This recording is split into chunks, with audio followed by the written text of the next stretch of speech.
Hi అండి. అందరికి నమస్కారం. Welcome to bachelors balcony. ఈరోజు నేను మీకు సింపుల్ వేలో మామిడికాయ పచ్చడి అంటే అదే ఆవకాయ ఎలా పెట్టాలనేది చూపిస్తానండి.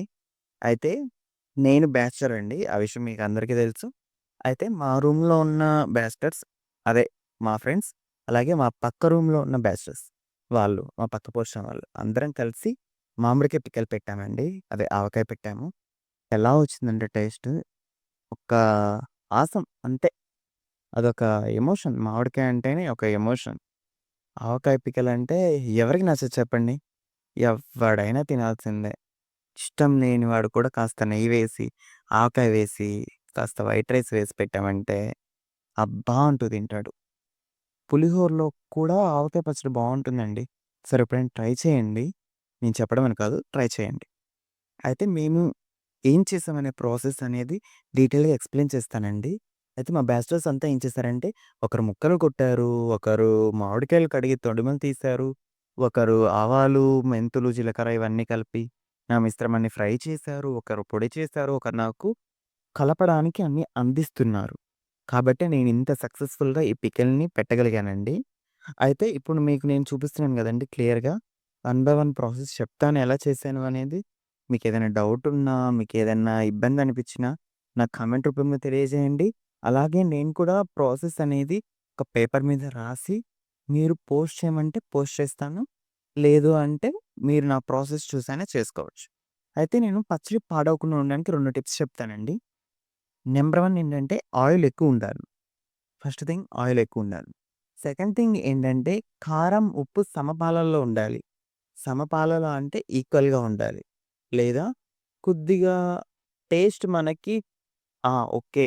ఇంత సరిపోయిందనే విధంగా ఉండాలి. అప్పుడే పచ్చడి బావుంటుందండి. లేదా ఏది ఎక్కువైనా, తక్కువైనా పచ్చడి బూజు పడుతుంది.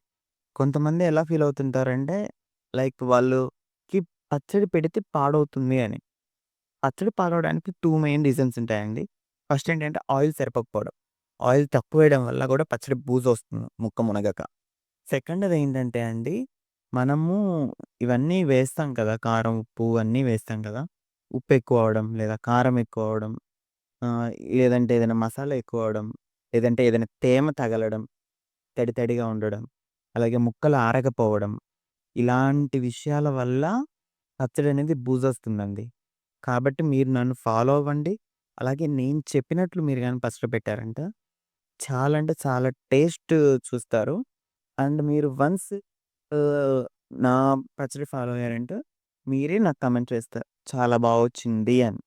కాబట్టి మీకేదైనా డౌట్‌లున్నా, లేదా మీరు ట్రై చేసి నాకేదైనా చెప్పాలనుకున్నా, లేదా నన్నేదైనా వంటకం మీరు ట్రై చేయాలని చెప్పడానికైనా నాకు కామెంట్ రూపంలో తెలియజేయండి.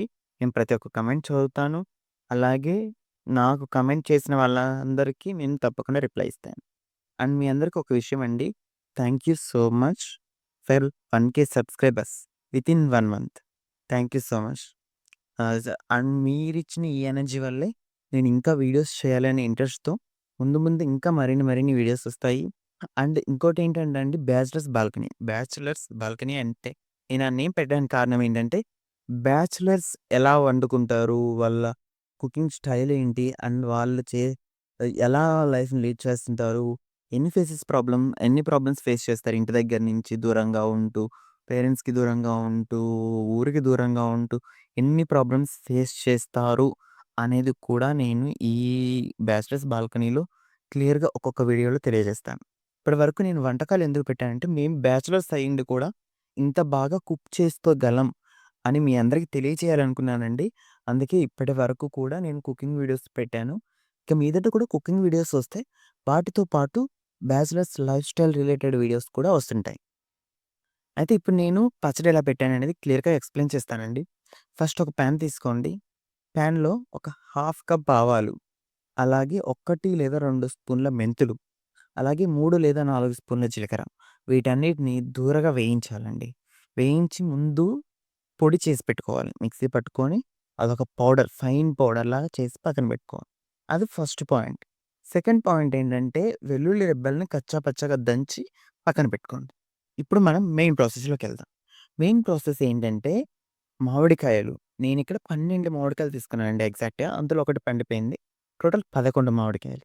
11 మామిడికాయలని ఫస్ట్ కడిగాను. కడిగి తర్వాత తొడిమలు తీసేసి బాగా తుడిచి ఒక 10-15 మినిట్స్ ఆరబెట్టాను ఫ్యాన్ కింద. ఆరిన తర్వాత వాటిని ముక్కలుగా కట్ చేశాను. ముక్కలుగా కట్ చేసిన వాటిని బాగా ఫ్యాన్ కింద మళ్ళీ ఒక హాఫ్ అన్ అవర్ ఆరబెట్టి, ఆ తర్వాత వెట్ క్లాత్ పొడి గుడ్డతో ముక్కని తుడిచానండి ఓపికగా. తుడిచేసి పక్కన పెట్టాను. ఈ ముక్కలు తుడిచింది నేను కాదండోయ్! మా ఫ్రెండ్ తుడిచాడు. వాడు నేనిద్దరం కలిసి తుడిచేసాము. చాలా క్విక్‌గా అయిపోయిందనుకోండి. పచ్చడి ప్రాసెస్ అనేది చాలా అంటే చాలా సింపుల్‌గా అయిపోతుందండి. ఏ బ్యాచలర్ అయినా, ఎవ్వరైనా సరే ఈజీగా పెట్టుకోవచ్చు. బ్యాచిలర్స్ మేమే పెట్టామంటే, ఇంకా మిగిలిన వాళ్ళెంతండి? ఈజీగా పెట్టుకోవచ్చు.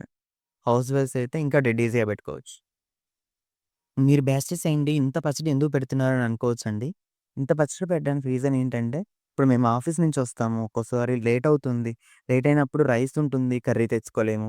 కర్రీ కొందామని ఎళ్తే ఆ టైంకి యూపీఐ స్కాన్ అవ్వదు. లేదా కర్రీ పా మంచి కర్రీ లేకపోవడం, ఆ కర్రీ నచ్చకపోవడం, ఈ కర్రీ నచ్చకపోవడం. ఒక్కోసారి కర్రీ షాప్స్ అదే కర్రీ పాయింటే ఉండకపోవడం. ఆ! అలాగే ఓపిక లేకపోవడం. ఆ! రైస్ అయితే ఎవడో ఒకడు పెడతాడు. ఏముంది రైస్ కడిగి పెడితే హాఫ్ అన్ అవర్‌లో అదే ఉడుకుతది. కానీ కర్రీ చేయాలంటే నువ్వు చెయ్యి, నువ్వు చెయ్యి, నువ్వు చెయ్యి, నువ్వు చెయ్యి. ఇలాంటి యుద్ధాలవుతుంటాయి. అండ్ ఇంకొకటి కూడా ఏంటంటే ఓపిక ఉండదు ఫస్ట్. చెయ్యాలనే ఓపిక, ఇంట్రెస్ట్ ఉండదు. అంత పేషెన్స్‌తో ఎవరు చేసుకోలేరు కూడా బ్యాచిలర్స్ అయితే. అలాంటి వాళ్ళేంటంటే ఈ మామిడికాయ పచ్చడి పెట్టినట్లయితే ఈ ఆవకాయ పచ్చడి చాలా హెల్ప్‌ఫుల్ అవుతుందండి. ఇప్పుడు ఒక పెరుగు ప్యాకెట్ తెచ్చుకున్నామనుకోండి. ఒక పెరుగు ప్యాకెట్ తెచ్చుకుంటాం, రైస్ పెట్టుకుంటాం. రైస్‌లో కాస్త పచ్చడేసుకొని, కాస్త నెయ్యేసుకొని, రూ. 10 నెయ్యి ప్యాకెట్లు కూడా అమ్ముతారండి ఇప్పుడు అవైలబుల్‌గా. కాస్త నెయ్యి వేసుకుంటాము, కాస్త పచ్చడేసుకుంటాము, అన్నంతో కలుపుకొని 2 ముద్దలు తినేస్తాం. మిగిలిన అన్నాన్ని ఏం చేస్తాము, కాస్త పెరిగేసుకొని, కాస్త ఇదే ఆవకాయని కాస్త నంజుకుంటూ అది తినేస్తా. చూసారా ఆవకాయ వల్ల ఎంత ఉపయోగం ఉందో? ఆ! ఇంకొకటి కూడా చెప్పనా అండి? ఈ ఆవకాయని, అన్నాన్ని కలుపుకొని కాస్త నెయ్యేసుకొని కలిపి పెట్టుకొని బాక్స్‌లో లంచ్‌కి తీసుకెళ్ళినా పర్ఫెక్ట్‌గా తింటారు నన్నడిగితే. ఇంక మనకి వేరేది అవసరం లేదు. అంత బాగుంటుంది. నా పచ్చడేంటంటే నేను కొలతలు లేకుండా పెట్టాను.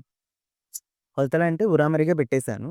అవి ఎంత పట్టింది ఏంటనేది నేను తర్వాత రిమైనింగ్ పౌడర్‌ని, మిశ్రమాన్ని బట్టి ఎంత యూజ్ చేశాననేది ఎగ్జాక్ట్‌గా టెస్ట్ చేశాననమాట.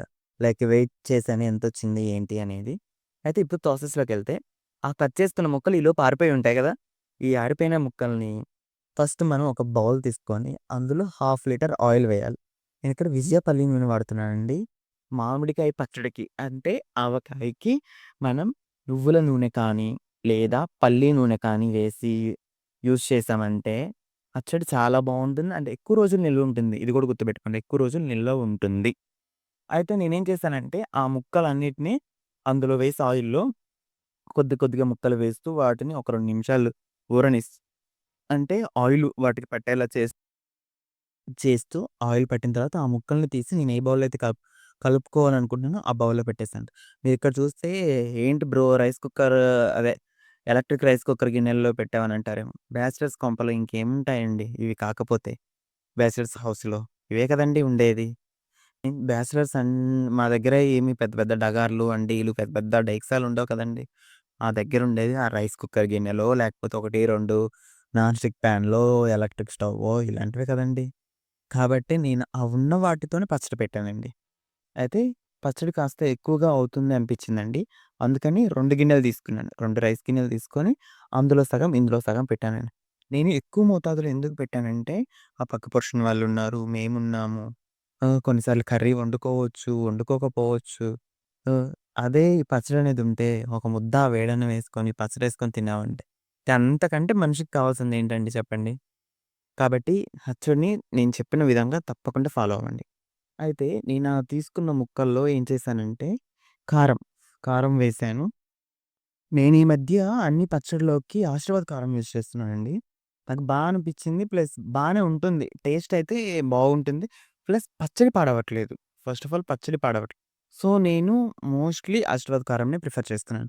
సాల్ట్ వచ్చేసరికి టాటా సాల్ట్ యూజ్ చేస్తున్నానండి. కారం ఎంతైతే వేస్తున్నానో అంతే సాల్ట్ అన్నా వేయాలి. లేదా ఒక 50 గ్రామ్స్ తగ్గించన్నా వేయాలి. ప్రాబ్లమ్ ఉండదండి. కాకపోతే కారం, ఉప్పు కరెక్ట్‌గా ఉంటేనే మన పచ్చడి బావుంటుంది. పాడవకుండా ఉంటుంది. అర్థమవుతుందా? కాబట్టి మీరు తప్పకుండా నా టిప్స్ ఫాలో అవ్వండి. మామిడికాయ పచ్చడి ఈజీగా అంటే ఈజీగా పెడతా. ఎవ్వరైనా సరే. బ్యాచిలర్స్ నేనే పెట్టానంటే మిగిలిన వాళ్ళెంతండి ఈజీగా పెడతారు. అదే హౌస్ వైఫ్స్ గానీ, అలాగే ఇంకెవరైనా అయినా సరే ఈజీగా అంటే ఈజీగా ఫాలో అయ్యారు అంటే పర్ఫెక్ట్. అదరహో అహో అహో అంటారు. తప్పకుండా నన్ను ఫాలో అవ్వండి. ది బెస్ట్ పికిల్‌ని ఎంజాయ్ చేస్తారు. అయితే అందులో నేను పొడి చేసినటువంటి మసాలాని అదే పౌడర్ చేసినటువంటి ఆవు పిండి అది వేశాను. కొన్ని వెల్లుల్లి రెబ్బలు ఎచ్చపెచ్చగా దంచి వేశాను. కొన్ని రెబ్బలు నార్మల్‌గా వేశాను. కొన్ని మెంతులు for taste purpose and storage purpose కోసం వేశాను. వేసి ఆ మిశ్రమాన్ని అలా ఒకసారి కలిపి, అందులో నేను ఇందాక తీసి పెట్టాను కదండీ ఆయిల్. తీసి పెట్టడం అంటే ఇందాక ముక్కలు దేవాను కదండీ! ముక్కలు తీసాను కదా! ఆయిల్‌ని పడేయకూడదండి గుర్తుపెట్టుకోండి. ఆయిల్‌ని మనం యూజ్ చేయాలి. ఆ ఆయిల్‌ని మిగిలిన ఆ ఆయిల్‌ని పచ్చడిలో వేసి, అలా ఒక 2 నిమిషాలు ఊరనిచ్చి ఒక 2 నిమిషాలు కలిపి, తర్వాత ఎత్తి డబ్బాలో పెట్టుకొని, అలా ఒక 2, 3 డేస్. 2-3 డేస్ అంటే 2 nights, 3 days. 3 day third day వచ్చేసి పచ్చడి మొత్తాన్ని ఒకసారి తీసి, ఉప్పు సరిపోయిందా లేదా? కారం సరిపోయిందా లేదా? అని చూసుకొని, మనం ఏదైనా ఉప్పు యాడానైనా, కారం యాడానైనా యాడ్ చేసి పర్ఫెక్ట్‌గా ఉండేలా చూసుకున్నారంటే, ఆయిల్ కూడా కాస్త ఎక్కువుండాలండి. ఆయిల్ ఎక్కువుండాలి. ఉప్పు, కారం సమపాలలో ఉండాలి. అప్పుడే పచ్చడి పర్ఫెక్ట్‌గా ఉంటుంది. బూజు పట్టదు. ఎక్కువ కాలం నిల్వ ఉంటుంది. నిన్న మీరు నా స్టోరీ చూస్తే నేనొక ఇన్సిడెంట్ చెప్పాను కదండీ! కాబట్టి డ్రైవ్ చేసేటప్పుడు ప్లీజ్, ప్లీజ్, ప్లీజ్ జాగ్రత్తగా డ్రైవ్ చేయండి. అలాగే మీ పక్క వాళ్ళ గురించి కూడా ఆలోచించండి. ఒక్క 5 నిమిషాలు ఏముందండి? అదే 5 నిమిషాల్లో ఏదైనా ఇన్సిడెంట్ జరిగితే బాధపడాల్సింది మనమే గదండీ! కాబట్టి జాగ్రత్తగా వెళ్ళండి. అలాగే మీరు నా వీడియోస్‌ని ఇలాగే లైక్, షేర్, సబ్స్క్రైబ్ చేయండి. నేను మీతో మరిన్ని వీడియోస్ కోసం వెయిట్ చేస్తూ ఉంటాను. Thank you. By by.